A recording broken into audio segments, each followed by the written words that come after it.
Welcome to LOA Today. I'm Walt Thiessen. With me today is entrepreneur and Abraham Hicks fan Louis D'Souza. This is your daily dose of happy. We are so happy you decided to join us today. And unfortunately, our friend Amy Blackford can't be with us today. She's got a family function that she's dealing with, but that's okay because we also have a special guest joining us today. Brent Howell is directly involved with the Taya. Everybody should know that I know that Taya is what it is because I've been talking about it for the last week. No, he's a member of the Taya Facebook group. And in fact, he plays a very interesting role. He actively welcomes new members to the group and he helps them guide them in the group so they can get the most out of participating in the Taya resources, which is a pretty great thing for him to do. I mean, you pretty much do that on a volunteer basis, don't you, Brent? Well, I do. I volunteered to do it, and I feel very passionate about. I once heard the saying, "Be who you needed when you were growing up." Okay, so does that hit home? Sure. That's the role that I play with welcoming newcomers to the Facebook group. Really. Just a very nice welcome and work to try to identify what they have in mind, what they're looking for, if they are actually really looking for improvement in themselves, and possibly even going the whole route of getting into boot camp. So, I cherish my role and especially the ability to just be a friendly voice, even though it's either by email or Facebook Messenger, sometimes on the phone. I just really cherish the role to be another friendly voice, because of what I have found with, the Taya group and the Stream of David. Sounds good. So we're going to go into that in greater detail. Now our audience has quite a bit of exposure to Taya, both through having David on the show directly because he was a co-host for a few months there and did a lot of Stream of David streams. So we got to experience that. Louis, I know you have some awareness of the Stream of David and Taya, but not a whole lot. I'm just wondering if he's a car tire salesman or something. No, you do have experience with it. He's the one who you were asking the universal questions, the one who channels the stream very similar to Esther Hicks channeling Abraham. Well, what's Taya got to do with that? Taya is his, it's basically the business side of what he does. It's a combination of coaching and it's a group thing and you get direct reading with the stream and it's this whole package. There's a bunch of modules that you study. It's basically all about, taking yourself to the next level of your own development. And, so that's what Taya is all about. I was unaware. So now you're up to speed. And so let's go back to Brent. Brent, tell us a little bit more about how you ended up getting into Taya in the first place. All right, very good. Let's back up a little bit even further to Taya, Walt. Let's go back to why was I even attracted to law of attraction? Okay, fair question. Let's go back even further than that.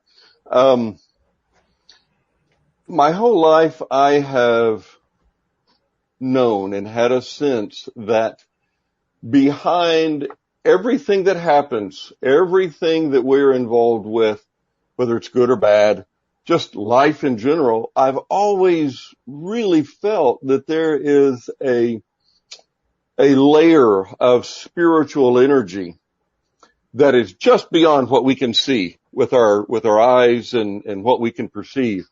But I have just always known that for everything that happens, there is a spiritual equation behind it. And only recently cracked that code. When I was let's say a mid to late teenager, I was introduced to Neville Goddard and his book Feeling is the Secret.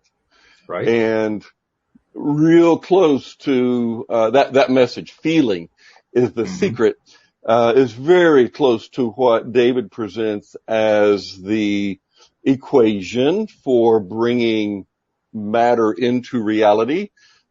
through believing. As a matter of fact, David and I had a short conversation over who's right. Oh, okay. So I have right. acquiesced that it's, which comes first, believing or feeling, or feeling then believing. But they really go hand in hand. Emotion is the energy of creation. So there's your feeling.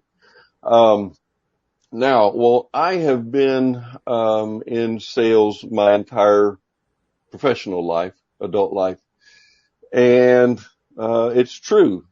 Sales is feast or famine, and I had many years that were feast, and you just rock right along because everything's going really smooth. But how much do you learn when you're fat and happy?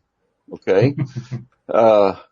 So let's go back probably about 10 years ago from this point, maybe about, let's say 2010, 2011.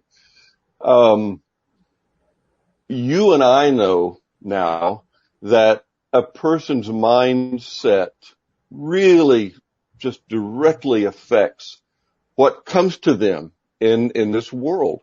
Not necessarily what we attract. It is what we attract. But it's just what comes to you. Your mindset affects that very strongly. And I had some job situations that weren't productive. And that wasn't fun. My father passed away in 2011, and that really knocked me off my wheels for at least 2 or 3 years. Oh my. And wow.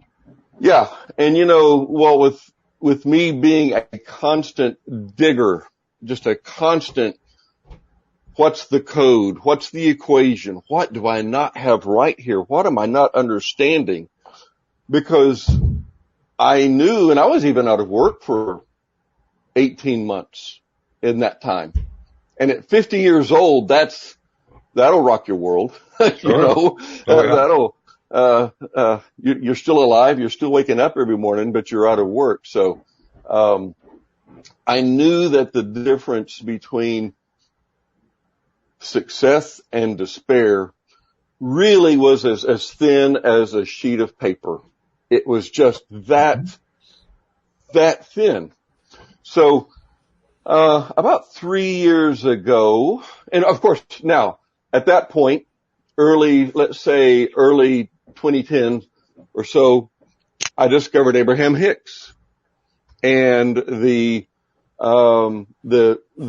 teachings and the truths were not that foreign to me. In fact, they felt very familiar. Where have I heard this before? even though I hadn't really, other than the Neville Goddard readings. So I rocked along with Abraham Hicks for, at least 3 or 4 years, and didn't gain the mindset that what you think and what you feel controls what comes to you. All right. So 3 years ago, almost about this time of year, late winter, early spring, 3 years ago, I was looking for something to listen to on a podcast, and I searched Manifest. And here came the Stream of David. And it just popped up, and I thought, well, okay, let's see what this is. And, the streaming thing, the channeling thing, I wasn't going to let that freak me out, because who am I? Esther channels. All right. And I was very familiar with that and really enjoyed the truths that Abraham brings. It made sense. So I applied that logic to David in the stream. And it really just began clicking. Now, what was interesting with David was with the way he communicates and with the way he presents, he was verbalizing thoughts that had been in my mind my whole life. And I have, heard other folks that have joined our group, the community, say the same thing. It's just like he puts into words what I've been hearing my whole life. And that's just cool. So after listening to David maybe 60 or 90 days, I decided to explore the boot camp. And Louis, when Walt was describing Taya, David Strickle does have his channeling of the source called the Stream of David, and that brings truth. I've been on the show, so I'm aware of that aspect. That's just there we go. Good. Aspect. Yeah. Good. So in the last 10 years, the stream helped David create a process for learning. And David canonized that and formalized that to call it boot camp, Taya boot camp, Taya process.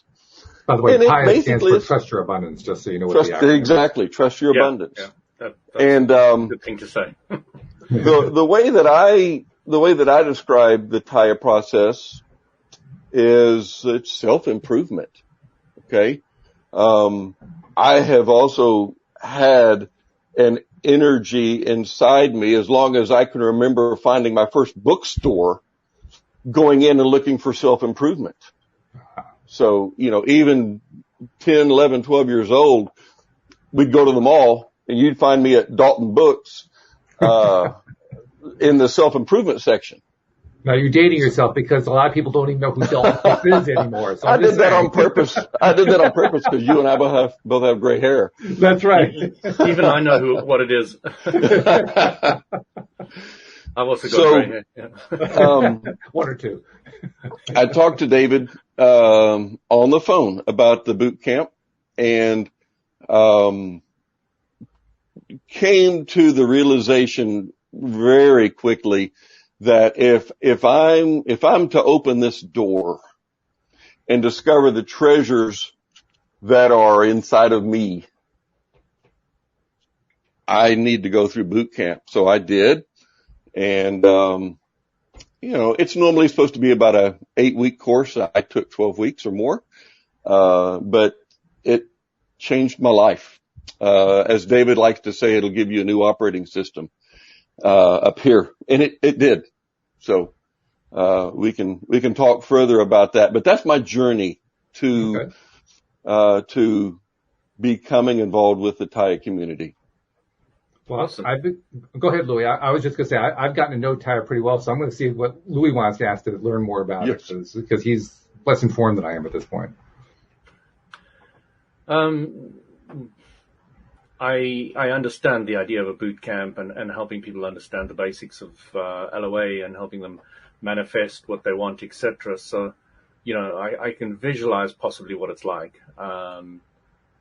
But I'm more interested in Brent's journey himself. So that's curious. I mean, at the age of 12, so I was consciously looking to understand life, the universe, and everything at the age of 8. So I admire anybody who's also at that young age was looking to find answers in the bookstore, like I was. I went to the local library in a small little town in South Africa, and I pretty much read every book that was about life, the universe, and everything, and mind control and spirituality and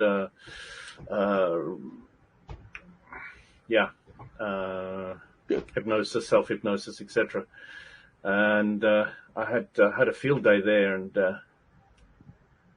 I remember the lady behind the desk shaking her head every time I took out another book on some weird subject. Oh, here comes that kid again. Yeah, it was either espionage, how to kill somebody, mind control, chemistry experience. I wasn't the normal kid. She did seem to keep it to herself because I don't think it ever got back to my dad. But yeah, no, it's the journey that I always love listening to the stories of different people of what they bumped into and how they started discovering their journey to And I think you phrased it very well. You talked about it, the journey to discovering your non-physicality. Mm-hmm. Mm-hmm. That part of you which you sensed is there, but, our society and our upbringing doesn't quite put much or if any attention on the non-physical side of us. So it's kind of really a more personal journey that we have to discover and find things. And it's a fun one. It's a really good one. I like the fact also. I also like the fact, Brett, that when you were describing it, you didn't use the word that I would use, but you talked about how deeply it resonated with you. The more that you heard about this non-physical side, you said yes, and that's what all of us who are involved in this kind of thing. Good. Oh my God, yeah. How could we have missed this all these years? You're right, and David likes to call that part of us, the non-physical part of us. Actually, that's source. Source is in us. Absolutely. And I will tell you, I have had so far to go in my journey, and I continue to have so much further to go, that I am working on improving that connection to source within me so that I truly feel it and know that it's there. Mm-hmm. I'm still progressing out of decades of depression and feeling of lack of confidence and failure. I'm talking decades, for that, because that was part of my makeup for some reason. Also, almost all of my life was just, I'm just not hitting the mark, So anyway, go ahead, Louis. But you're talking about, I have felt that, desire to explore and desire to improve and to learn. And I never imagined anything that I have found with the Taya process that the source has brought. I've never imagined that. I always thought that, you'll live this life not getting answers to things and then you'll die. Okay. I was resigned to that, but I had to keep looking, and I crossed paths with it. Yeah. What I love about the journey is, first of all, you do have that experience where, I don't know if I'll ever learn anything. I mean, you ever going to know the answer to life, the universe, and everything besides that it's 42.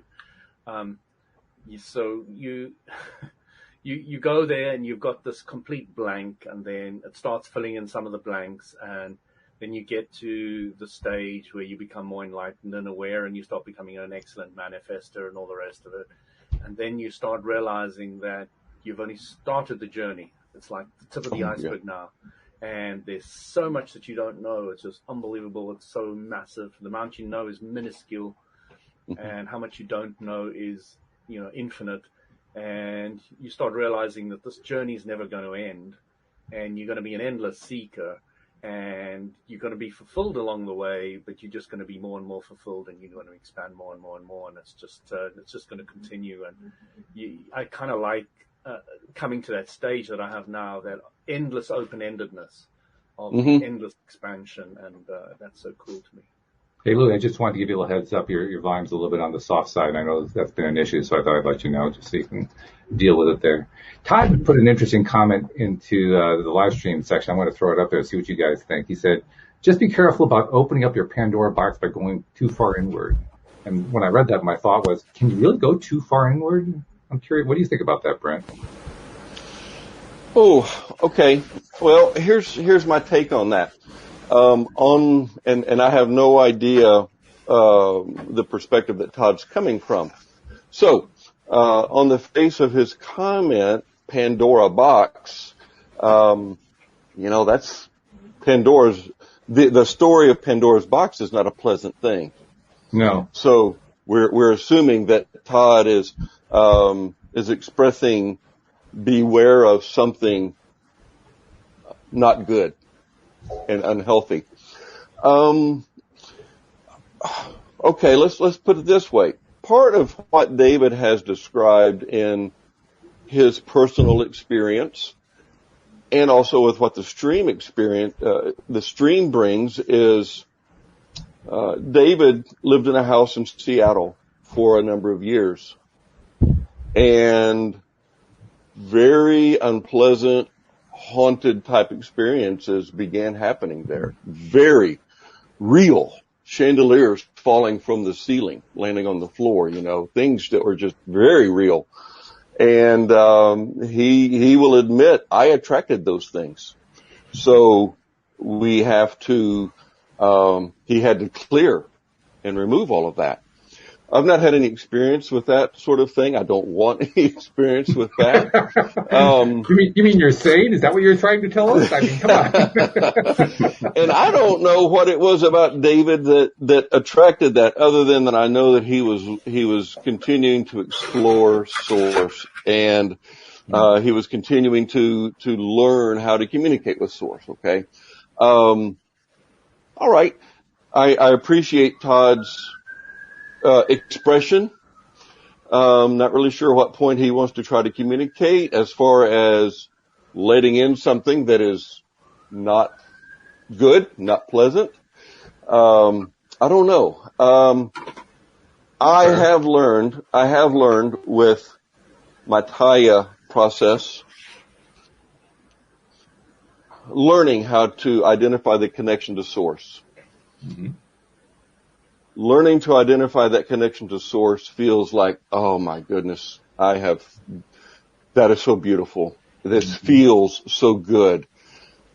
It makes sense. It's just a wholesome feeling when you make that connection to the next lesson that Source wants you to learn. So that's what I pay attention to. If something doesn't really feel like it nourishes me, I don't pay attention. He threw out some extra information. He says, I could definitely share a ton of information with you. He says, I'm a special reader kind of a person. Or using a dowsing rod, I broke the veil. Ooh, okay. I don't care to go there. I don't blame you. So we won't force you. We won't hold your hand to the fire. I'll throw in my own take on that. Louis, feel free to jump in if you want to as well. My own take is the Source connection is actually a connection to what Abraham calls our inner being, and I like that particular term. Okay. And I think that's accurate. And one of the nice things about the inner being is that you can be 100% certain that your inner being is 100% on your side. Totally. Even when you don't want them to be. But they are always looking out for your highest good. That's just Source energy is high vibration. So they can't be anything else. Now, we can disagree with our inner being, but that's us disagreeing. That's not the inner being in any way leading us astray or anything like that. That's ego. Well, yeah, exactly. Sure. So that's why I'm not terribly concerned about going too deep into inner being, because I don't think you really can. Now, what could happen, I guess, is that if you try to connect with inner being and you end up getting stuck in the ego process and thinking that that's inner being, that could lead you astray. I could see that happening. But the actual connection itself, I wouldn't worry about that. I think that would be actually pretty safe. Okay. But I do appreciate Todd commenting. Mm-hmm. Absolutely. Did you want to throw anything in, Louis? Yeah. How's my mic? It's fading and coming in. It's like it's doing a little volume thing where it just kind of volumes up and volumes down. I really don't know what to do with this. I might have to get a new mic altogether. It worked nicely last week when you brought it in closer. Maybe that'll help. I don't know. I'm really close to it. I'm almost. Are you? Well, swallow it. Yeah. and I've upped the volume and the booster. But so what I find is that when people are digging into things, now Todd has used the words and have a lot of information. What's the word he used? Pandora's box. So what happens is when you're looking at a subject or subjects and you're going into them in more and more and more depth, okay, you can easily get lost. Because if you take, let's say, the coronavirus and the vaccines, and you break it down to cellular level, and then you break it down to, is it working on this genetic, with this, group of people or that group of people, and so you go on and on and on. If you go down there, it does become a huge Pandora box. It becomes something that is so big that you can never get out of. You can split it up and break it down and break it down. And you often hear conversations like this where people are just getting lost. But if you take it up the other way to the oneness and the wholeness, then it becomes simpler and simpler and simpler. And you start saying, yeah, we're all one. And your thoughts create your reality. And when you focus on what you want and not what you don't want, you get more of that. And then you're bringing it now to its simplicity, and you're taking it up the vibrational scale instead of down into the Maya, which can really throw you. And if you are looking at Pandora's box, or you're getting worried about going into your inside, then you're not going in there balancedly. Good point. You're not going in there balancedly at all. You're going in there with expectations of something going wrong. Mm-hmm. All right. Instead of knowing that Source has always got your back, and it's a knowingness, there's a serious understanding that Source has always got your back. And then you relax into that, and then there is no worry about how big the Pandora box is, because believe me, if you really want to look at Source, it is the biggest Pandora box there is. But it's always got your back. It's something you kind of get to know. And you can just relax into it, and you can express and feel and live and trust. And it's a different world, you just feel so empowered, and knowing that, because it's always got your back, where you're putting your focus, where you're putting your mind, where you're putting your thoughts and your attention, it's going to expand it, and off you're going to go. And you've got control of that aspect. And It really is fairly easy. So yes, I can understand that whole intellectual thing. That's why I've never had too much time for the intellect on a whole, the way mankind has used it up to now. Because if you break down the intellect, it's kind of got two sides to it. We kind of think as Westerners that we're intellectual if we've got a lot of knowledge, where really all the knowledge we ever wanted is kind of on the internet at the moment. So it's not the knowledge that's important. It's your ability to think and make logical and common sense understanding of all this knowledge that's out there. Now that is of great importance. Your wisdom that comes out of it all, your ability to perceive, understand, and move forward with what you've got around you. So it's, when I'm looking at intelligence now, true intelligence is the ability to use common sense clearly and understand things. Just focus on one thing for, let's say, 5 minutes. What was that guy, Carnegie? He became so big and so successful in America that the American government brought him around a table, and they sat and they chatted to him, and he said, you must have been cheating. You must be doing something bad. Right. Yeah. He said, no, the reason why I'm so successful is I'm able to spend 5 minutes focus on one subject. And they said, oh, come on, that's easy, and all the rest of it. So he did an experiment, and none of them could hold it for more than 30 seconds. And he said, you should all be thrown out of government and get people who can focus. So you need to be able to get to that stage what Abram talks of, step one, which is focus on what you want. And then it starts falling into place. There's an interesting story, and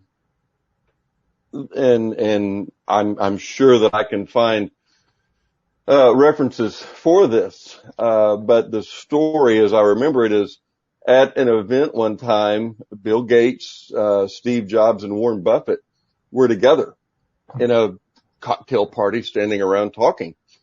And a person in their vicinity asked them, what is the greatest key to success? And they all simultaneously said, focus. And that was a lesson to me. And that's exactly what Lewis is talking about as well, is focus. So the addition that Abraham Hicks gives you is understanding step 3. So you can have this really clear focus over there in the distance. All right. But if you've got a lot of obstacles in your way, you're going to trip over them trying to get to it, even though you've got a clear picture. So getting relief and release and clearing that path as well, which is the combination. So you get your focus, and then you release and relief and release at step 3. So that really helped me with the Abraham Hicks things to understand the extra step in there about just letting go, cleaning away all the debris so that you don't trip over anything getting to your goal. That letting go is huge. And David, or rather, I'm thinking about David Strickle. Brent, what you alluded earlier to the depression you went through. I've gone through my own long period of depression as well. And when you're in that period of depression, you don't fully grasp and appreciate how important it is to climb the vibrational scale, the way Abraham talks about. It doesn't even enter your sphere of influence because, well, first of all, it's way beyond your reach because you're in depression. And second of all, it seems impossible. It seems like that just can't be done. So that becomes the basis for a lot of really interesting conversations here on the show. We've talked about that in a lot of different ways. I want to talk about it right now in terms of Taya, because Taya is certainly one way to make that climb out. And I'm wondering, when you became involved in Taya, was that part of your route out, or had you already found some of the way out yourself? Oh, no, sir. I wasn't as deep as I had ever been, but I was close. Close. I was close. Hey, I've heard our group of folks, the Taya leaders recently described the haze of depression. And I like that term because it is like being in a fog or being in just a lot of smoke and you can't see your way through it. Let's think here. I knew enough 5, 6, 7 years ago. I knew enough, because this was after I was unemployed for 18 months. And, and being unemployed came as a result of a change in technology. I've always been in sales and I've always focused on technical content, technical products and issues, and technology changes. So, I was in an industry that dissolved due to technology. The American book, Who Moved My Cheese, focuses that. That's right. All right. So, I was starting over, at a job, $40,000, I think, which was a fraction of what I'd been making previously, in a car that had been given to me. But every day I'm driving to this job and I'm driving back home focusing on, I will have a job that pays $50,000 constantly, all the way there and all the way. So I knew a tool to focus on. Still being very depressed, very lack of confidence, very completely aimless in what's the way out of this. Okay. So, I progressed along through a few jobs, got fired a couple of times again because of technology. We don't need this role anymore. You're not fired, but the company is eliminating this position. Oh, okay. I got fired. So, 3 years ago when I ran across, and then jumped into the Taya boot camp, and, it is, it's very intense. It's a lot of work to go inside. And David and the other coaches, they don't cut any slack, because you will not make the progress forward until you land on and identify. And to me, they call them transgressors, to identify the cause of the language that says you'll never succeed. You'll never be successful. Why try? Just all the negative over and over, the negative talk that never leaves until you identify where that came from. You can't progress forward, or the Taya process teaches you to detune that or to completely neutralize the effect. And Walt, I read your comment where you said that you are looking forward to identifying your unseen transgressors. Amen, brother. It's going to happen. My transgressors. Well, I've been doing it for years, but it's like I don't seem to run out of them. So I'm looking forward to, like, maybe I can get the rest of them out of the way. That'd be nice, Well, let's hope there aren't as many as Pandora's box. Yeah. So, but yes, turning your ear to not what the voice says, but where it comes from. Mm-hmm. Okay. That's where you start to go back and identify that one comment that somebody said when you were in 8th grade that cut you to the core. Mm-hmm. And you may have forgotten what they said, but you remember the pain. And that scar still generates the negative self-talk. So, I had a lot of unseen transgressors. And let's see here.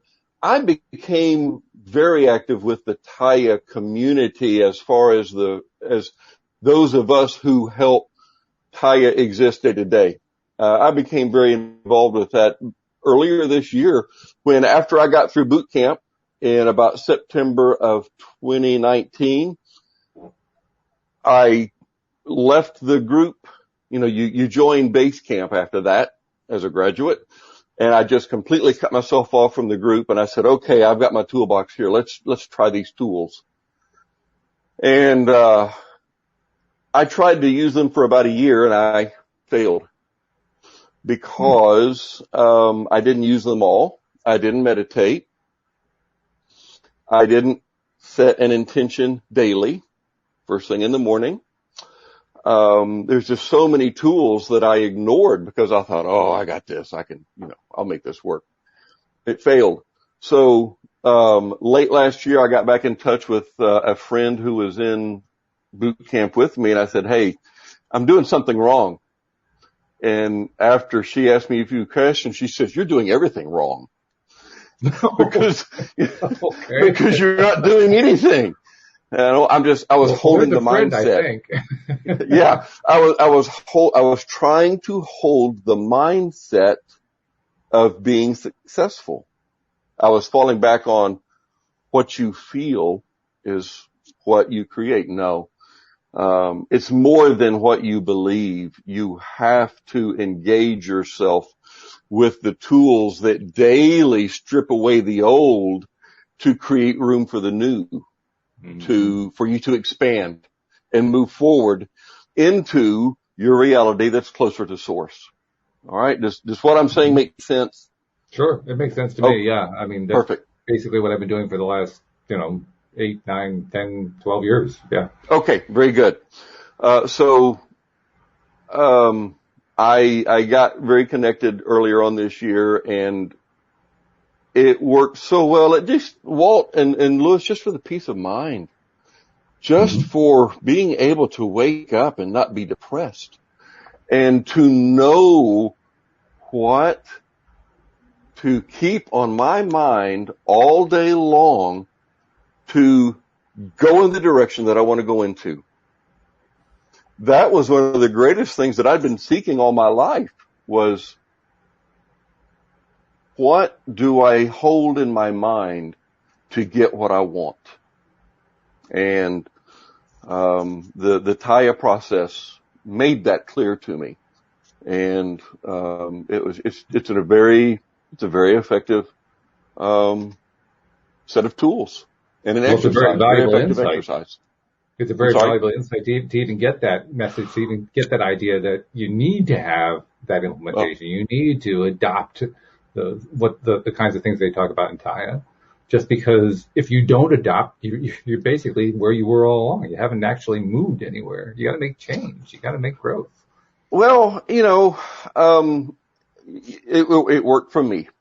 And the stream likes to say that it will work for everyone, but we know good and well that self-empowerment, self-improvement, self-discovery is not for everyone. So, not everybody's going to, it's just not the path for everybody. And that's okay. That's fine. I don't care. I've hitched my wagon to the Taya lesson because it resonates with me. All right. Mm-hmm. It rings true to me. And because of that, I know that I can help communicate it to other people. And that's the greatest passion I have now, is to help others that it resonates with to exploit it, to take advantage of it and exploit it, and you go your own path. And for anyone that is in the Taya Facebook group, there's a broad Taya Facebook group that's got over 3,000 members in it. Every day there are posts by those of us that have gone through boot camp about daily what our discoveries are and what the thought process was, what our thought process was yesterday, and you had an aha moment, or you just, something else made sense and it clicked. And daily people are putting those comments on the page because it just feels so good. They are there for anyone to read and see how the Taya process is helping folks. So essentially what you're talking about is telling personal stories. Yes. And personal stories are extremely powerful. We love them. We tell stories all the time here, both our own stories, and we share stories from our experiences with other people and so forth. Okay. And the stories are wonderful. First of all, because we as a species just love stories. Storytelling has been ingrained in our species since the beginning of human time, so to speak. I'm sure Brent knows the saying as a salesman,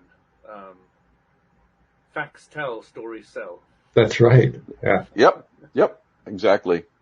That's exactly the way it works. So that part makes a tremendous amount of sense, that the storytelling is going to be that effective. And I am a member of the broader group. I've already seen some of the stuff going on there. And you're right. It's actually kind of similar to a lot of the things we talk about here on the show. So in that sense, there's a definite sense of familiarity, if you will.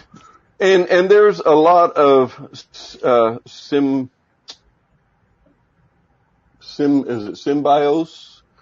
where you symbiotic type effect, where someone that's a completely different person, completely different gender, completely different part of the world will come up with an understanding, and I'm like, whoa, and that will open that little part of my mind to, whoa, I never thought about that. That's cool. Right. Yeah. And that's fun as well. It is fun. That's where a lot of the joy comes from, in being what I call a conscious creator, because that's really what we're talking about here.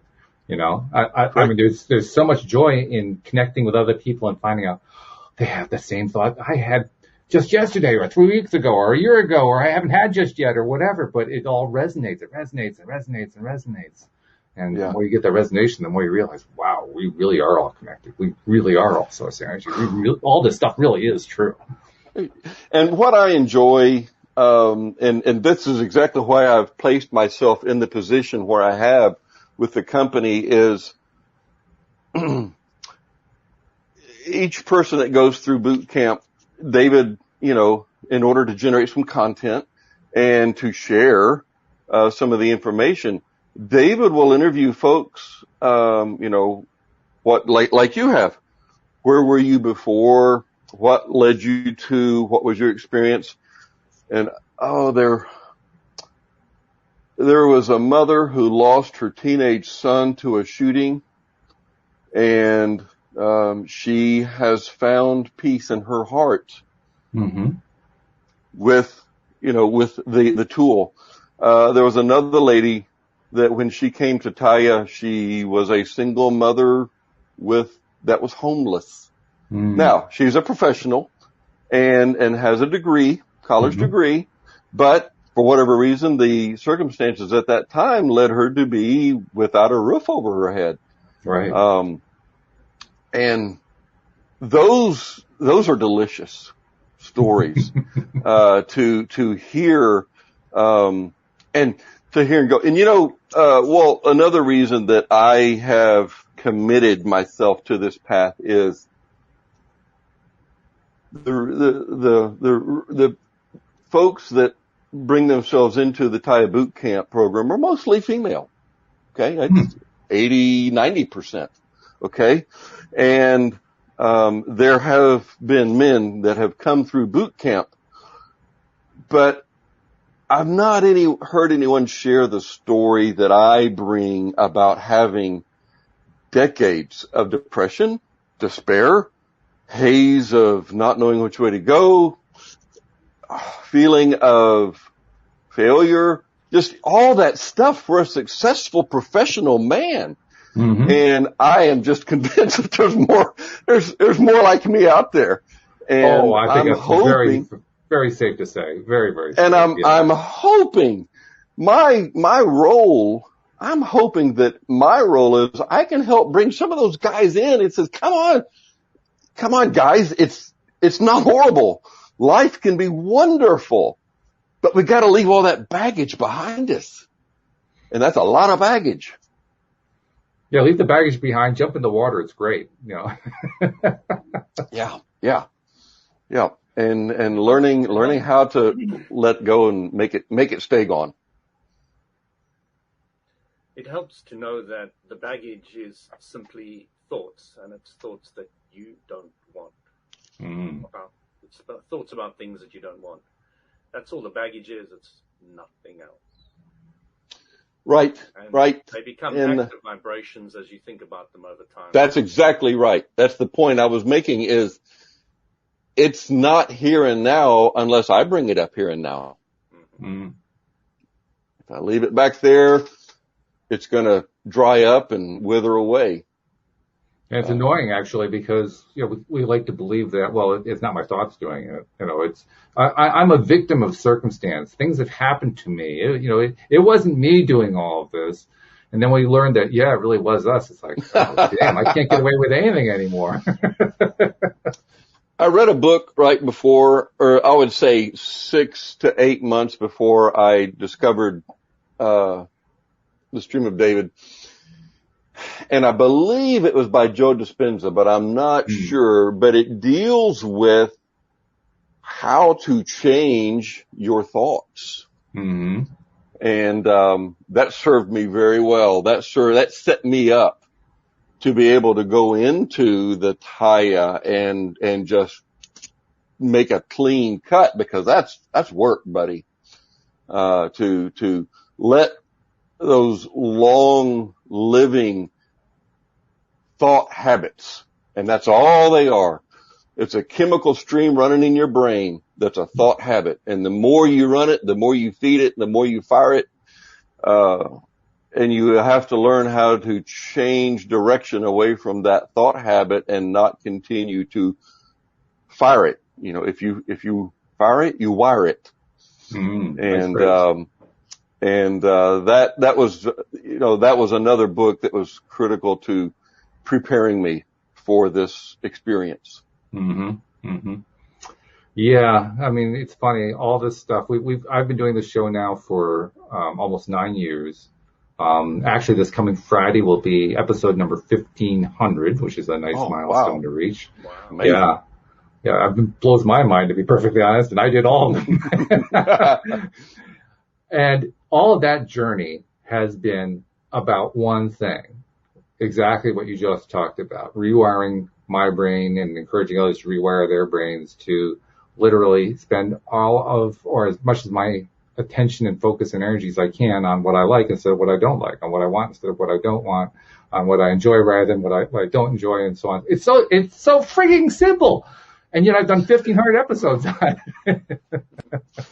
And how long? And we're still learning to do it, aren't we? Absolutely, yeah. This is look at the gray hair on this screen, and I know. It's scary, really, when you think about it. We're still learning.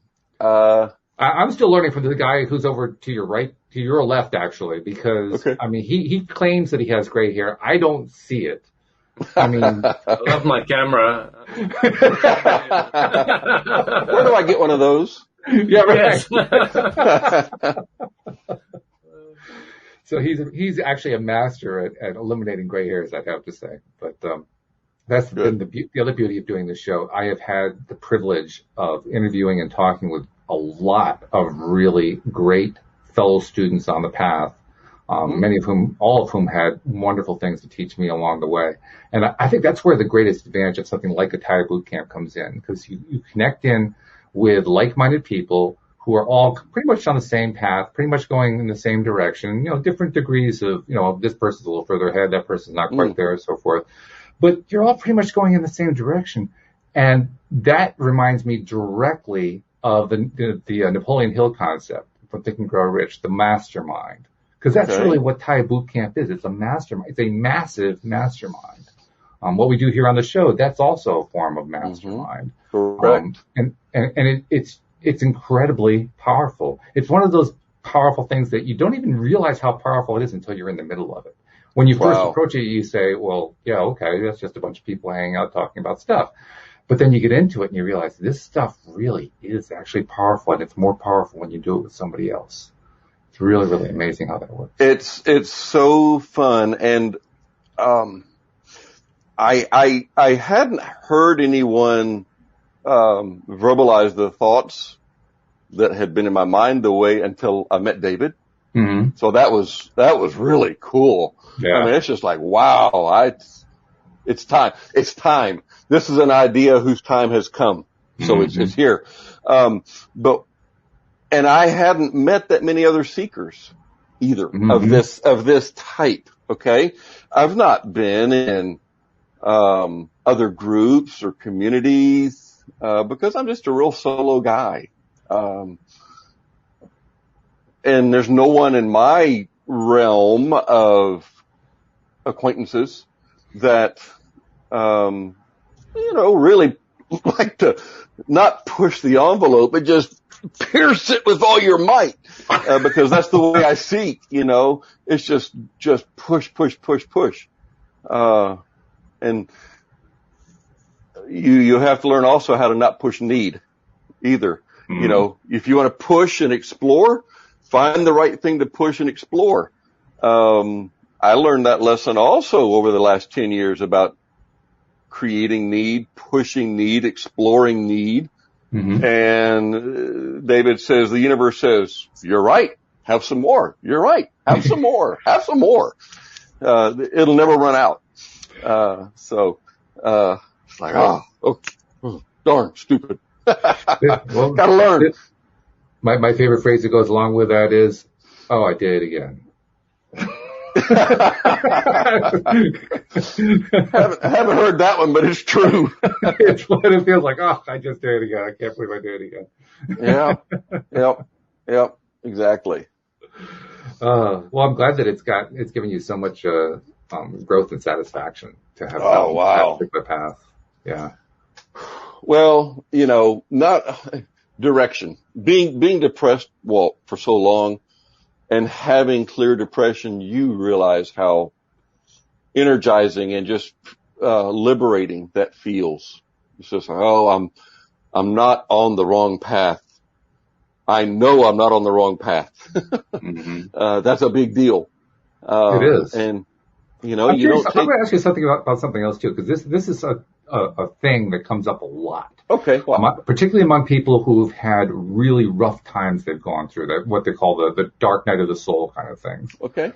And certainly extended depression fits that role to a T. I have found over and over again by interviewing such individuals that when they come out, when they kind of like the analogy of a springboard in a swimming pool, when they bounce off that springboard, they tend to fly higher than the people who didn't reach that deep dark night of the soul. And I'm curious, do you find that was true for yourself? Oh, absolutely.